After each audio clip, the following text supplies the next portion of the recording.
Новини України та світу на Радіо Респект. Вітаю! Новини України та світу на Радіо Респект. У студії з вами я, Валерія Мирончук.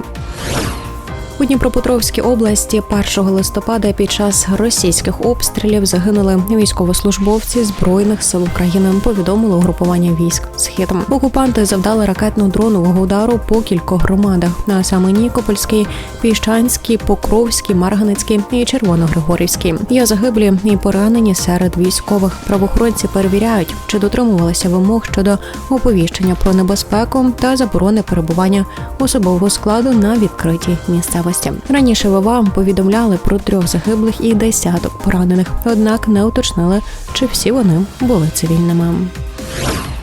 Президент Сполучених Штатів Америки Дональд Трамп заявив, що поки не планує надавати Україні далекобійні ракети «Томхавк». Каже, іноді треба просто дати битві вичерпатися. Він зазначив, що рішення може змінитися, але зараз цього не розглядає. На питання, що могло переконати його, що Путін не хоче миру, він відповів: немає останньої краплі. Трамп додав, що війна важка для обох сторін. І, за його словами, Путін втратив багато солдатів, можливо, і мільйоном. Також зазначив, що не бере участі в обговоренні використання заморожених російських активів. В інтерв'ю він сказав, що раніше зупиняв війни, погрожуючи тарифами, але з Росією цей метод не працює, бо ми не ведемо з нею великого бізнесу, зазначив Трамп.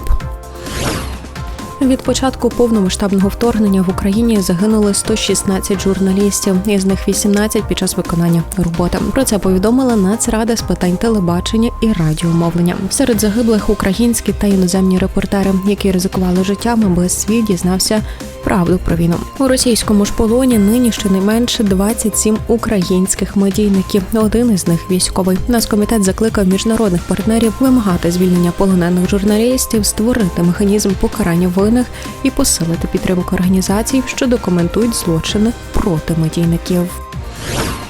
Новини підготовлено за матеріалами із телеграм-каналу Рівне Лайв та інформаційних агентств. На цьому поки що все. Пам'ятайте, ваша підтримка Збройних сил України наближає перемогу. У студії працювала я, Валерія Мирончук.